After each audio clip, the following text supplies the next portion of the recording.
Ang tema po ng anniversary natin ngayon, ng SMEC, ng Sovereign Mercy Evangelical Church, this is our 10th anniversary. God has been very faithful sa atin. And yung theme ng anniversary is Philippians chapter 1, verse 21. And hindi yon ang text natin ngayon. Ang passage natin ngayon is Psalm 23. No, we're continuing ang ating pong sermon series in the book of Psalms. But I'll do you this service if I'm not to speak of or speak about the theme of our anniversary. In Philippians, kung pupunta po tayo saglit sa Philippians chapter 1, ito po yung sinasabi doon. Philippians chapter 1, verse 21, si Paul po ang nagsasalita dito. Sabi niya, actually verse 20 hanggang 21, as it is my eager expectation and hope that I will not be at all ashamed, but that with full courage, now as always, Christ will be honored in my body. Sinasabi niya that he is eager and he is hopeful, okay, that sa kanyang katawang panlupa, nung nabubuhay pa po si Paul, sinasabi niya, whether it be mamatay siya, o mabuhay siya sa kanyang buhay, or mamatay siya, he's expecting that Christ will be magnified, will be honored in his body, whether by life or by death. Meaning, sa kanyang katawan, kung nabubuhay man siya, sinasabi niya, maluluwalhati ang Panginoong Diyos. O kung mamamatay siya, maluluwalhati pa rin ang Panginoong Diyos. Pero bakit? Yung kasunod, yung verse 21. Sabi niya, for, nagbigay siya ng reason. Ito daw yung dahilan kung bakit maluluwalhati ang Panginoon, whether it be mamatay siya o mabuhay siya sa kanyang katawan. For to me, to live is Christ, and to die is gain. Meaning, ibig po sabing to live is Christ is that yung kanyang pamumuhay is as though si Christ yung nabubuhay sa kanyang katawan. Si Christ yung nare-reflect ng kanyang buhay.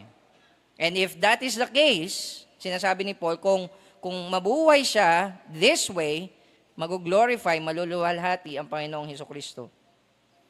Pero kung mamamatay naman siya, sabi niya, ito yung dahilan kung bakit maluluwalhati pa rin ang Panginoon sa kanyang kamatayan. Sabi niya, but to die, sabi niya, for to me to live is Christ, and to die is gain. Ano ibig sabihin nun?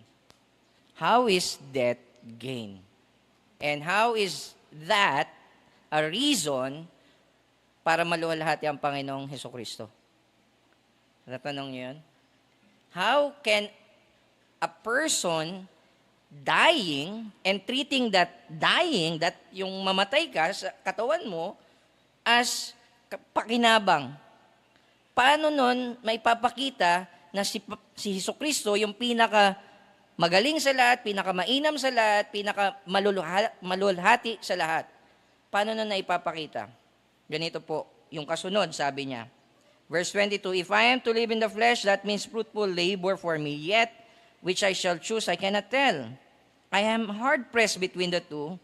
My desire is to depart, meaning mamatay. Yun yung ibig niya sabihin, to depart itong physical body niya and be with Christ, for that is far better.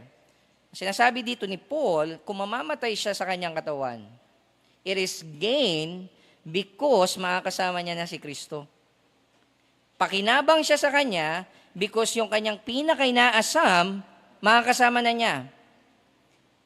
And gain lang yun, maluluwalhati lang si Kristo doon sa kanyang kamatayan kung yung kanyang pagtrato sa kanyang kamatayan ay pakinabang at yung kanyang iiwan is walang kabuluhan.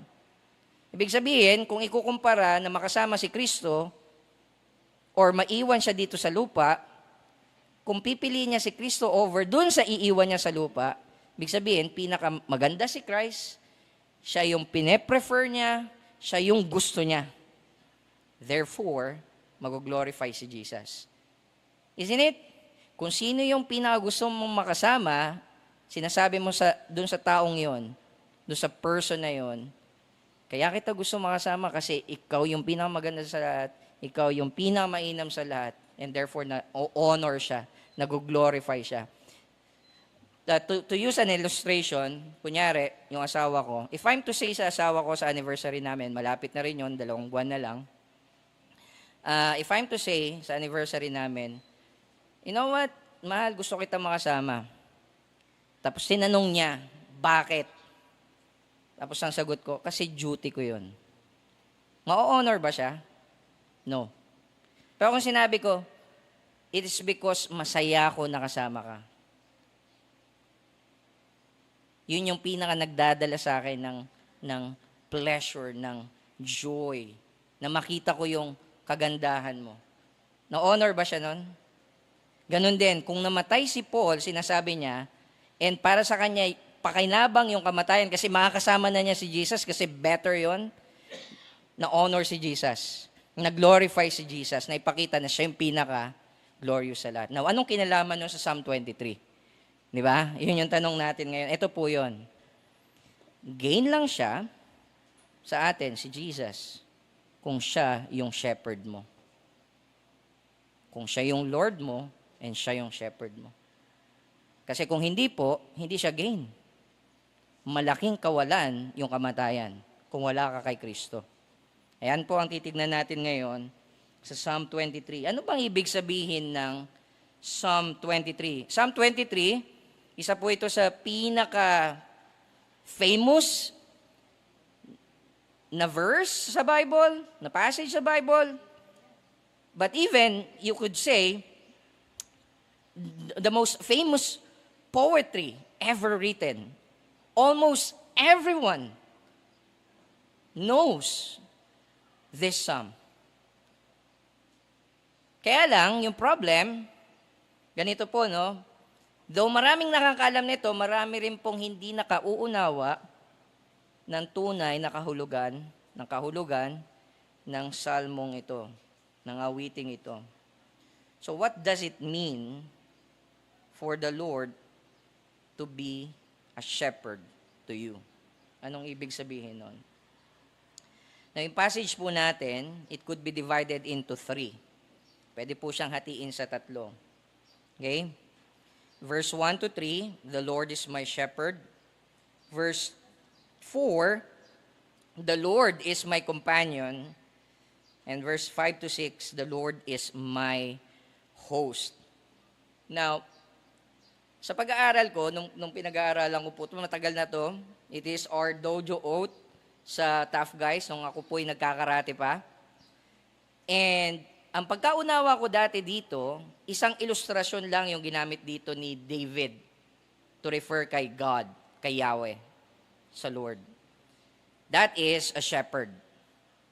Then, over time, sa pag-aaral ko po, natutunan ko na hindi lang siya shepherd, siya ay host din. Meaning, siya ay nagmamayari ng isang bahay at siya yung host doon sa isang bisita. Okay? Sa mga bisita. So, merong host. But later on, sa pag-aaral ko pa nung Psalms, hindi lang siya 2 ilustrasyon, 3 pala siya.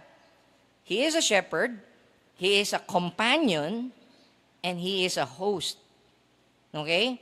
And binasi ko po yan doon sa 3 statements na binanggit dito ni David. Una, doon sa verse 1, sabi niya, the Lord is my shepherd. Pangalawa, sabi niya sa verse 4, you are with me. Meaning, he is a companion. Then sa verse 6, sabi ni David, I shall dwell in the house of the Lord. So see that? May kita nyo po that here, merong 3 illustrations sa ginagamit si David to talk about God's goodness and covenant keeping sa kanya. Now, ano ba yung main point ng text na to? If I'm to summarize yung main point, so that kung halimbawa, mainip kayo, makatulog kayo, I hope not, makuha niyo yung pinakapunto ng text. Sinasabi dito ni David, the Lord is my shepherd, my companion, and hosts, therefore, I shall be satisfied. I shall be satisfied. Okay? Natignan po natin yan isa-isa. And before I continue, let us pray. Panginoon, marami pong salamat sa araw na to na binigay niyo po sa amin upang mapakinggan ang inyong salita, ang inyong po mensahe. Dalangin ko po na buksan niyo po ang mga mata ng aming puso upang makita namin ang mga maganda, glorious, marvelous truth sa inyo pong salita. Incline our hearts to your testimony. Unite our hearts to fear your name. Huwag niyo pong hayaan na mahati yung attention namin that makapag-focus lang kami sa inyong salita and satisfy us with your steadfast love. Satisfy us. Yun ang prayer namin, Panginoon. Tago niyo po ako sa likuran ng krus ni Kristo upang siyang maitaas, siyang marinig. In Jesus' name we pray. Amen. Verse 1 to 3, the Lord is my shepherd. And by the way, makikita nyo rin dito yung responses ni David for the things that God does para kay David. Okay? Halimbawa, the Lord is my shepherd, yung response ni David is, therefore, I shall not want. Okay? Then in verse 4, sinabi niya, you are with me, therefore, I shall not fear. Then in verse 6, sinasabi niya, because you have been blessing me, even in the presence of my enemies, I shall dwell. Napansin niyo yun? So for everything na may ginagawa ang Panginoon, meron siyang response. Okay? So tingnan po natin itong tatlong ito, isa't isa. Bawat isa. Verse 1, the Lord is my shepherd. What does it mean for the Lord to be a shepherd? In Israel, no, ang Panginoong Diyos, si Yahweh, no, yung word na Lord diyan, kung mapapansin nyo, malalaking letra siya, yung ginamit. Okay?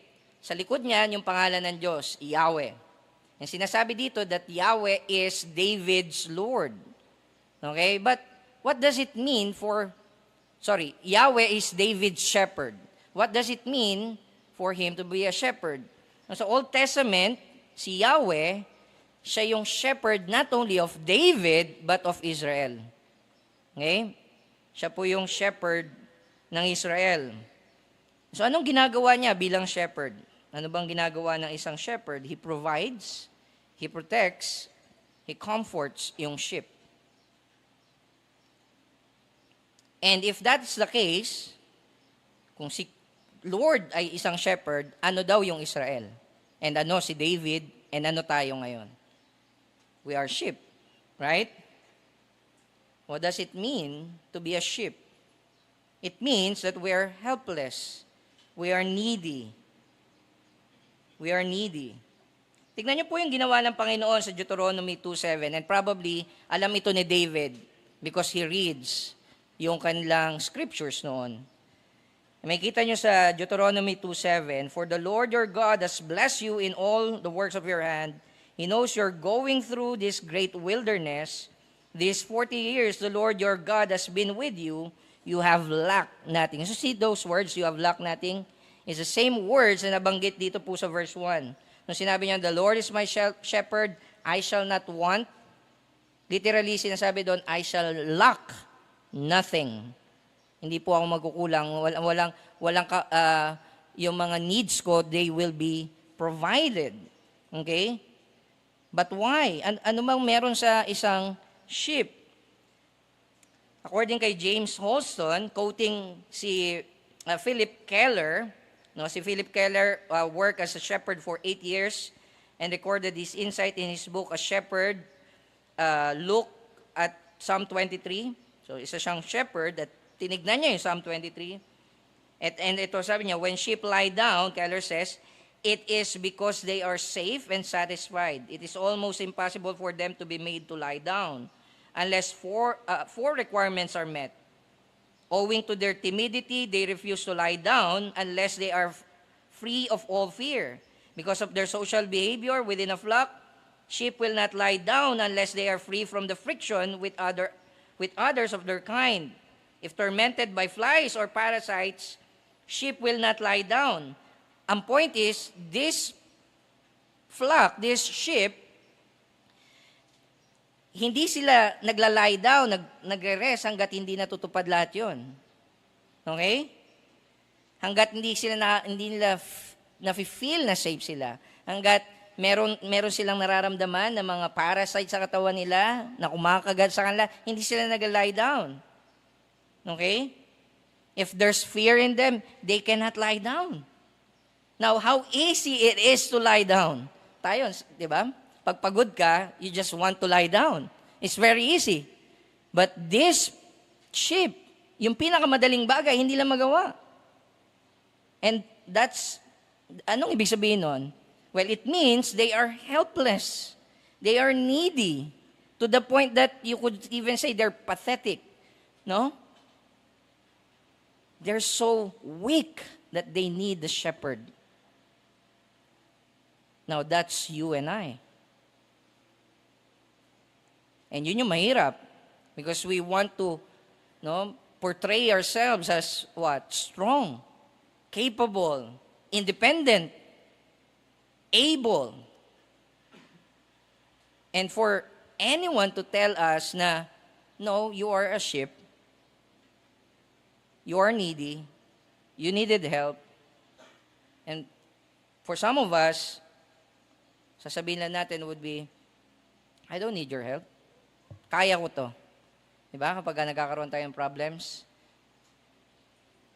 yung tendency natin is not first humingi ng tulong, but rather, perhaps I can do it. And here, we're being told, and King David ito, by the way, if there is an able person, to do the will of God and to be a king, you would say, si David yon, a man after God's own heart. And here he's saying, the Lord is my shepherd. I shall not want. He needed a shepherd because he is helpless. He is needy. Now, tignan niyo yung logic. Sinasabi niya, since the Lord is my shepherd, hindi ako magkukulang. Walang yung mga pangangailangan ko, mapupunan siya. So, paano ito ginawa ng Panginoon? Una, sabi ni David, He makes me lie down in green pastures. Ano ibig sabihin nun? Green pastures, yun yung kailangan ng isang tupa, ng mga sheep. But not only that, sabi niya, He leads me beside still waters. Ibig sabihin, not turbulent waters, not unpeaceful waters, but still waters.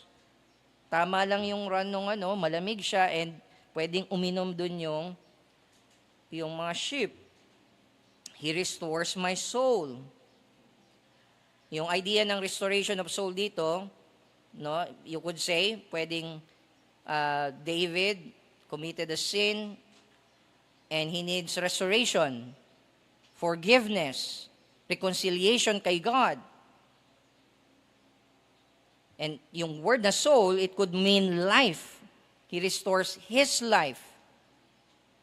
But not only that, ito yung ginawa ng Panginoon. Ito yung mga reasons sa binibigay ni David kung bakit niya nasasabi, lahat ng pangangailangan niya pupunan ng Panginoon. Because ito yung ginawa ng Panginoon. He makes me lie down in green pastures. He leads me beside still waters. He restores my soul. He leads me in paths of righteousness for His name's sake. In other words, if David is to obey God, it would be God's doing sa life niya. Si God yung kumikilos sa kanya upang si David ay sumunod sa Diyos. If you're thinking na yung Christianity is just willpower, na hindi, gagamitin ko yung willpower ko, yung lakas ko to obey God with all my might, then you'll lose. You cannot make it. Bago matapos yung araw, nagkasala ka na. And lahat yun nangyayari sa atin, right? We always fall. Because we can do it on our own. But here's David, sinasabi niya, the one leading him in paths of righteousness. Ibig sabihin, paths of righteousness is the righteous path, the righteous way. Sinasabi niya, it is the Lord who leads him. And for whose sake, ultimately? Is it for David's sake? No. It is for God's glory. Sabi doon, for His name's sake, for His renown. Okay? Now, maraming tao, pag binabasa to, ang interpretation nila is that payayamanin ako ng Panginoon. Dadalhin ako ng Panginoon sa greener pastures. Isn't it? That's how most people read Psalm 23. But here's the problem. Kasi yung kasunod na illustration na gagamitin ni David is very far from green pastures. Napansin niyo yun? Nag-iba yung setting. Not only nag-iba yung setting, pansin niyo rin yung mga pronouns. Tingnan niyo to refer to God, ginagamit niya yung third person pronouns. He leads me. He restores me. He leads me. Nakita niyo yun? Puro he.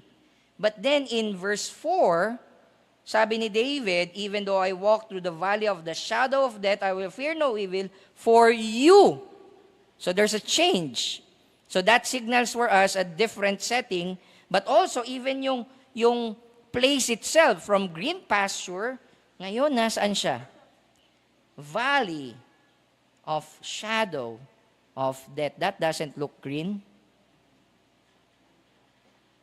So kung binabasa mo to as a prosperity preacher, prosperity gospel preacher, or binabasa mo to as one who believes in the wealth, wealth, prosperity gospel, that kapag ka ikaw ay naging mananampalataya, payayamanin ka ng Diyos, patay kang bata ka.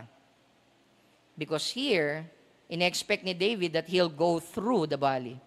Hindi sinasabi dito ng text na hindi hahayaan ng Diyos siya dumaan doon sa valley. Dadaan siya sa valley. Sa wilderness. Okay? Now, ano ba ibig sabihin itong valley of shadow of death na to? Now, there are many valleys sa Israel. And valleys they are always dangerous place to go through, to pass through. Why? Because there's a lot of blind spots kung ikaw ay lalakad doon. Because may mga high places na nandun ka sa baba, sa gitna ng dalawang bundok or talampas, kung hindi bundok, no? And dadaan ka doon, and hindi mo nakikita yung nasa likod mo, nasa taas mo, and pwedeng merong mga hayop na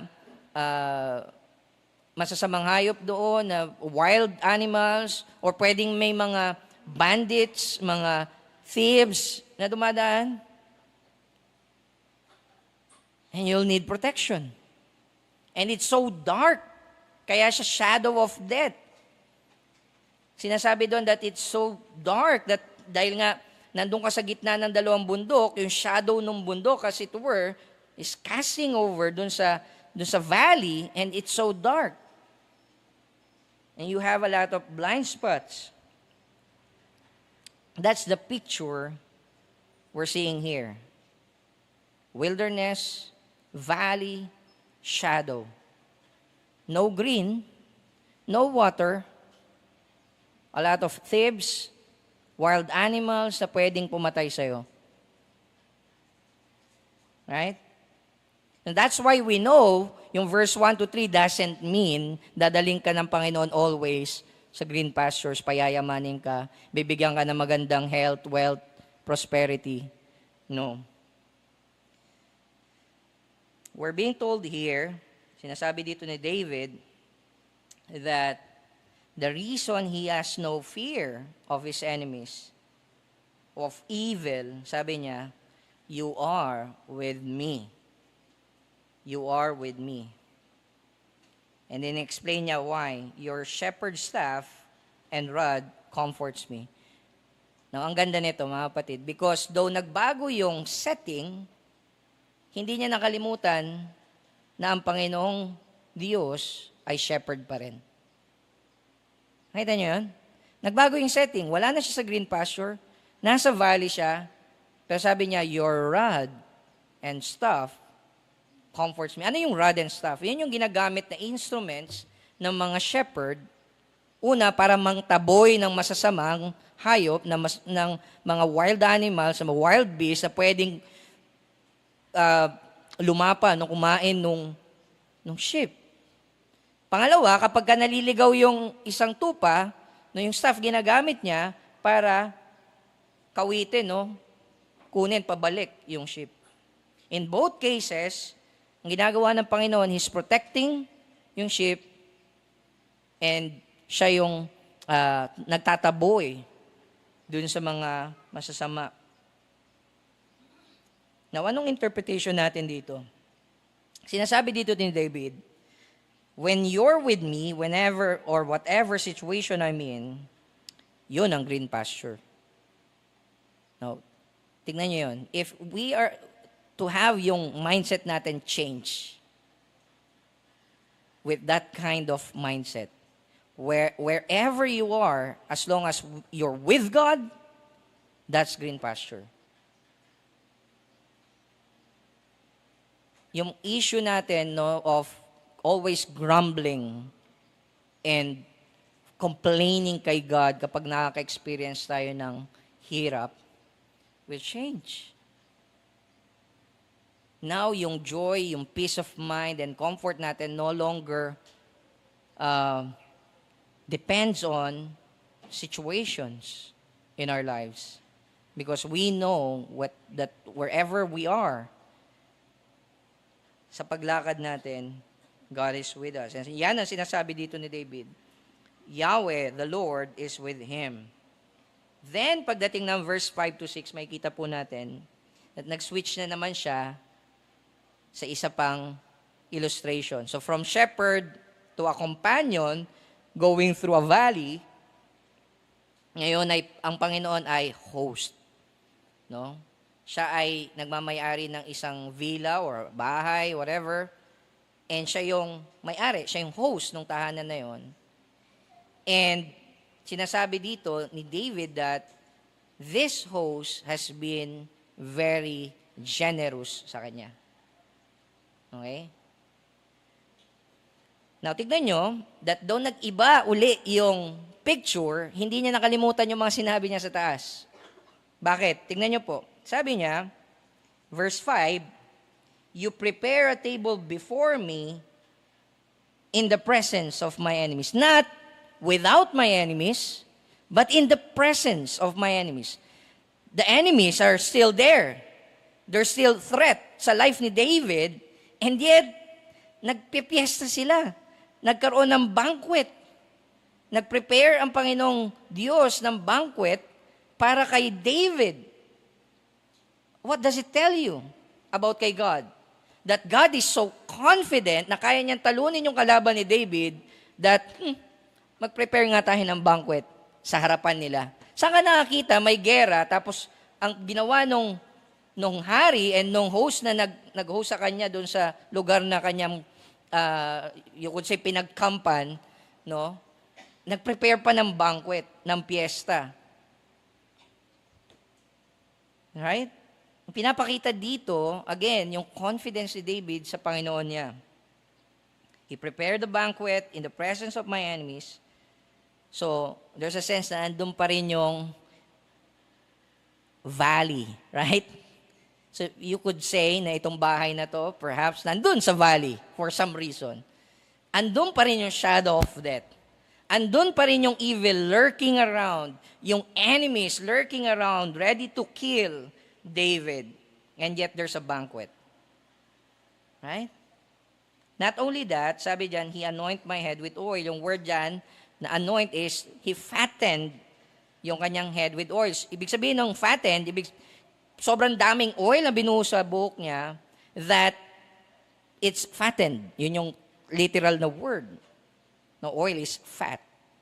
Right?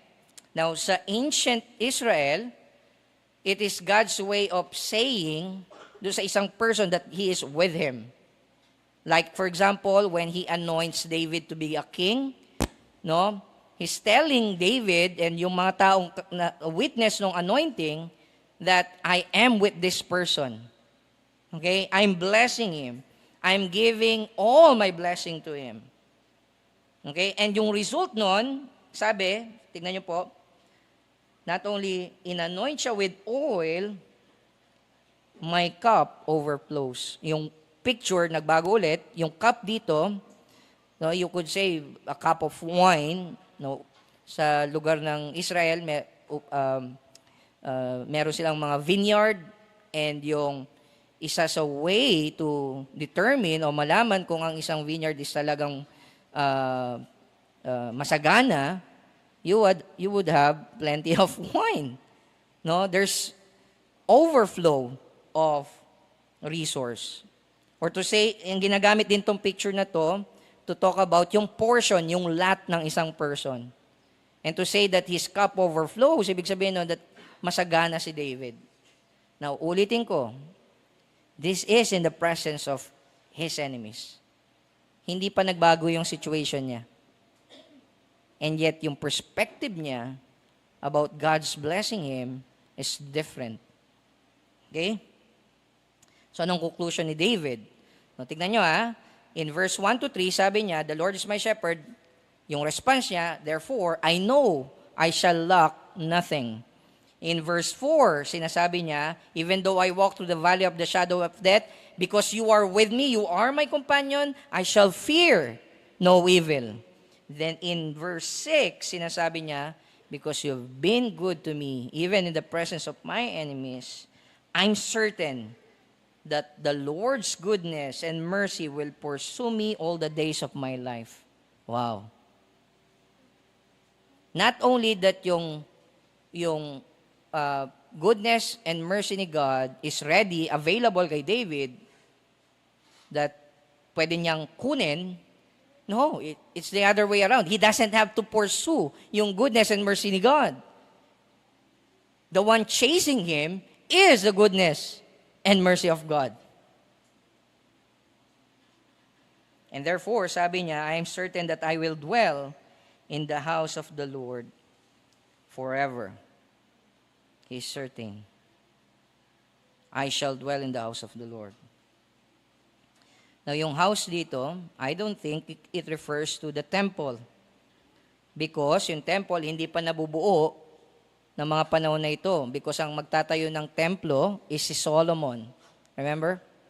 If you're reading yung narrative portion ng Old Testament, si David, siya yung tatay ni Solomon. Hindi pa patay si David dito. Siya pa yung hari.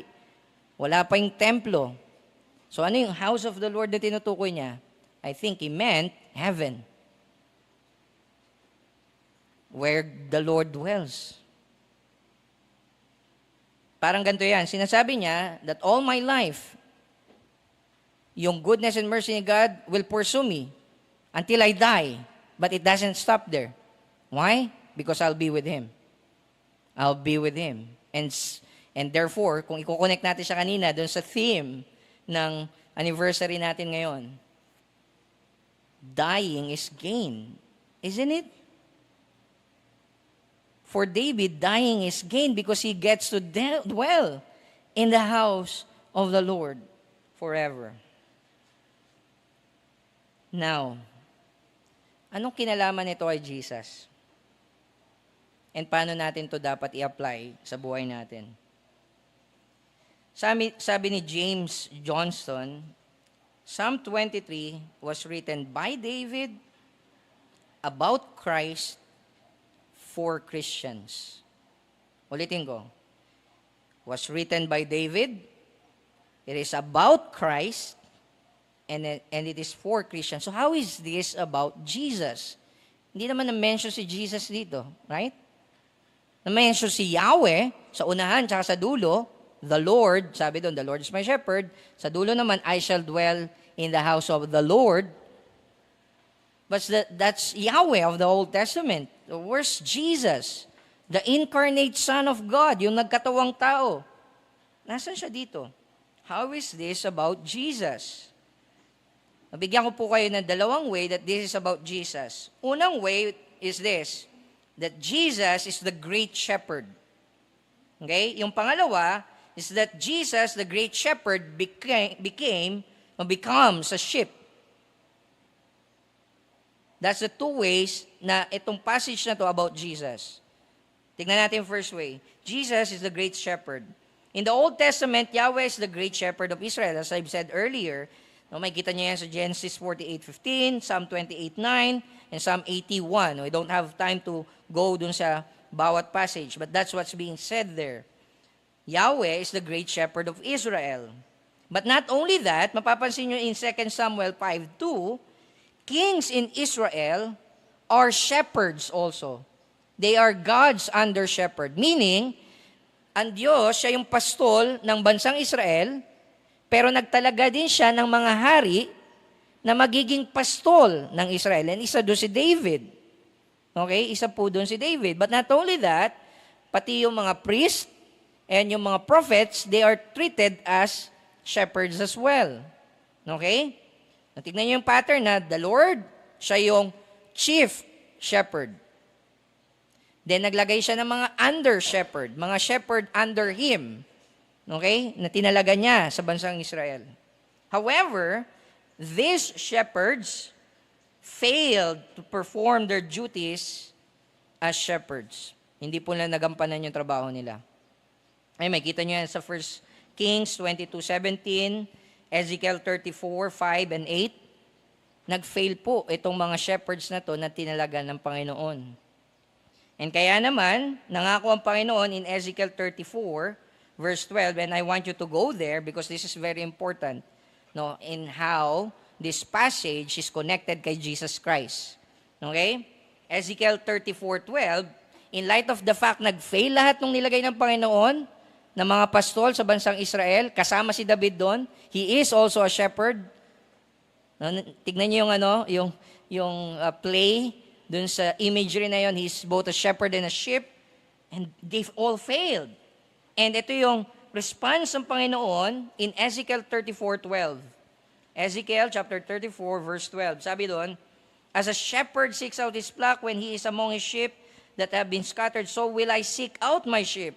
And I will rescue them from all places where they have been scattered on the day of clouds and thick darkness. And verse 15, sabi niya, I myself, si Yahweh yung nagsasalita nito, I myself will be the shepherd of my sheep. And I myself will make them lie down, declares the Lord God. So si Lord yung chief shepherd, nagtalaga siya ng mga under shepherd, to do yung will niya sa bansang Israel, nag-fail sila, sabi ng Panginoon, I'm taking over. Babalik ako yung magiging shepherd. However, it doesn't mean that He will forgo human shepherd. It doesn't mean nakakalimutan niya yung pangako niya kay David na maglalagay siya ng hari sa trono ni David.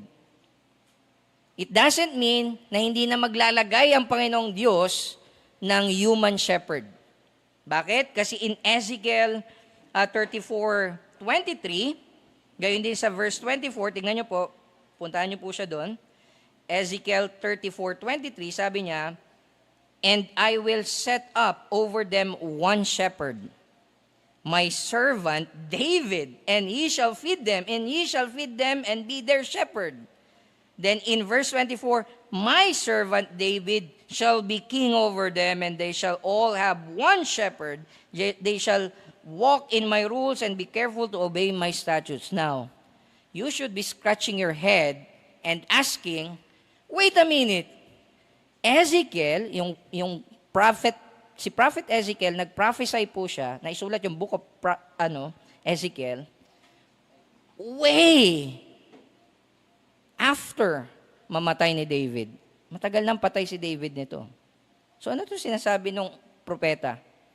That magluluklok siya ng isang shepherd, and yung iluluklok niya na shepherd, ang gagawin niyang shepherd, one shepherd nung Israel is si David.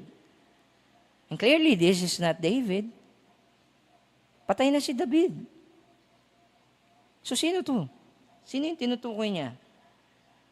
Now notice, sabi niya sa taas, I will be the shepherd. And yes, sabi niya dito, maglalagay ako ng isa pang shepherd. So ano ba talaga, Lord? Ikaw yung shepherd o yung si David yung shepherd? Unless ang ibig niya sabihin, that one day, si Yahweh, magkakatawang tao, bilang anak ni David. Right? Kung yun ang ibig niya sabihin, it makes sense. Yung prophecy makes sense. Na si Yahweh, yung magiging shepherd, and siya rin yung David na tinutukoy niya na magkakatawang tao. And yun nga po yung nangyari. Christ is this Davidic king. In Matthew chapter 2 verse 6, ito yung prophecy about kung saan manggagaling yung Messiah. O you, O Bethlehem, in the land of Judah, are by no means least among the rulers of Judah, for from you shall come a ruler who will shepherd my people Israel. And ito ay binanggit regarding kay Jesus Christ na ipapanganak sa Bethlehem. In John chapter 10, ito sabi ni Jesus about himself, I am the good shepherd. The good shepherd lays down his life for his sheep. Mahaba po yan, but the point is, Jesus Christ is the shepherd. In Hebrews 13:20, ganun din po. Now may the God of peace who brought again from the dead our Lord Jesus Christ. So sino si Lord Jesus Christ? The great shepherd of the sheep. 1 Peter 2:25, chapter 5 verse 4. For you were straying like sheep, but have now returned to the shepherd and overseer of your soul. He's referring to Jesus. And 1 Peter 5:4, and when the chief shepherd appears, meaning at the second coming, sabi niya, you will receive the unfading crown of glory. And in Revelation 7:17, tignan niyo po ito, napakaganda nitong picture na to. Sabi ko kanina, the shepherd is also a sheep, and the sheep is the shepherd. Tignan niyo to, Revelation 7:17. For the lamb, that's another picture of Christ, not only a sheep, a baby sheep, a weak, meek. Sabi ng scripture, Jesus is like a lamb na hindi nag-respond sa kahit ano, doon sa pumapatay sa kanya. Sabi doon, for the lamb in the midst of the throne, that's Jesus Christ, will be their shepherd, and he will guide them to springs of running water. No, sabi niya, living water, and God will wipe away every tear from their eyes. So Jesus Christ is the fulfillment of all those types sa Old Testament, shepherd types. Now, you could say na si David is a type of Jesus. But not only that, the great shepherd becomes a sheep. Yahweh, God the Son, entered into the world as an obedient lamb. He is God. He is Yahweh. Nagkatawang tao siya. Nagkatawang tao siya to save the sheep. Inintrust niya yung soul niya to His Father. He did not just walk through the valley of the shadow of death. He entered death, as it were. He died as a meek lamb to save His people. Kakaiba, no? Si David, sinasabi niya, I go through the valley, but it's just a shadow of death. But Jesus really died. Jesus really died.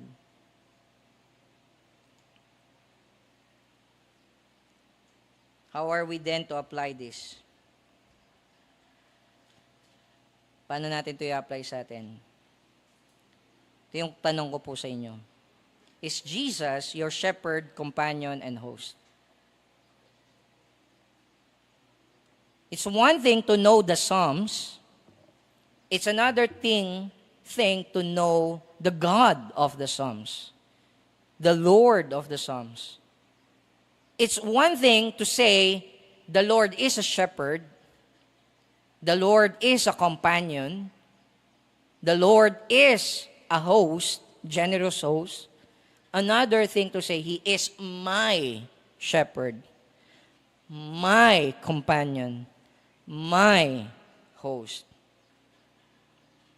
So yung question sa atin ngayon is, how do you know if Jesus is your shepherd? May dalawa pong test. Jesus says, my sheep hear my voice. And Jesus also said, they follow me. Narinig niyo po yun? It's not entirely foreign sa mga shepherds na pangalanan niya yung mga sheep niya. Pinapangalanan po nila. And when the sheep calls out a name, they will respond. They hear the voice of the shepherd and they follow him. Hindi niya nare-recognize yung boses ng iba na magnanakaw. Hindi mo sila pwedeng dayain na, alam mo yun, tatawagin mo sila. They recognize their own shepherd. And so yung question sa atin ngayon, do you hear the voice of Christ now calling you? Because if not, you are not his sheep. You don't belong to him. It's not so much that the shepherd belongs to you, that you own the shepherd. No. Yung question is, do you belong to him? Are you his sheep? And yung test, ulitin ko, do you hear his voice as I preach now? Naririnig nyo ba yung boses? I'm talking, but it is his words. Yung tanong is, naririnig nyo ba siya? I'm not talking about audible voice ni Christ, but that the Spirit of Christ is convicting you now of sin and telling you that if you don't confess him as Lord and Savior, you don't belong to him. You are not a sheep of his. Not only do you hear, but do you follow him? Do you follow him? This psalm is not for you if he is not your Lord first. So confess him now as your Lord and Savior from sin and the wrath of God coming to us.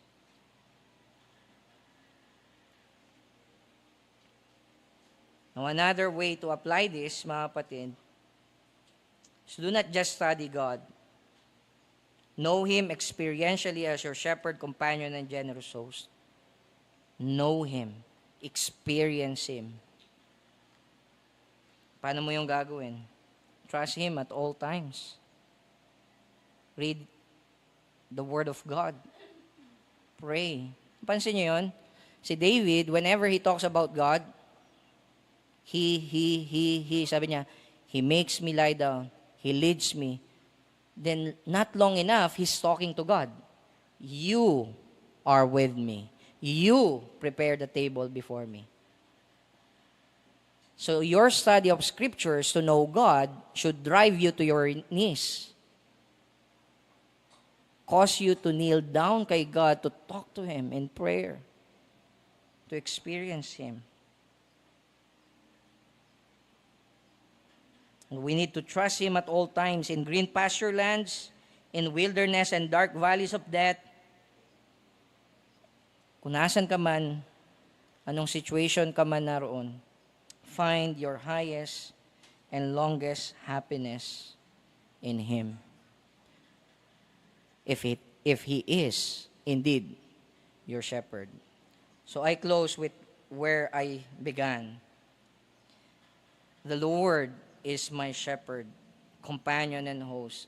Therefore, I shall be satisfied. It is my prayer na totoo po yan sa bawat isa. Because that's the only way. If it is true to you, that's the only way death can be gained kung mamamatay ka ngayon. Kung mamamatay ka ngayon. That's the only way that death can be gained. Why? Because if dying to you, mapupunta ka sa heaven, tingin mo mapupunta ka sa heaven because you did the right thing, the good things. Diba? But if you don't want Jesus there, you don't find him attractive, you don't find him beautiful, you don't find him satisfying, you don't find him as your all, that you're willing to give up all things, then death is not gain kung mamamatay ka. That's my prayer, mga kapatid. That respond to the call of the gospel now. Believe in the Lord Jesus Christ. Confess him as your Lord and Savior from your sin and from the death as a consequence of your sins.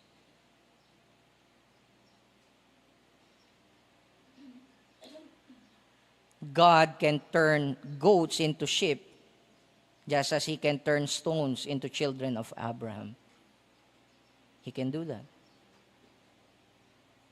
So call on Him. Trust in Him. Let us pray. Panginoon, marami pong salamat sa inyong salita. Indeed, you are the great shepherd.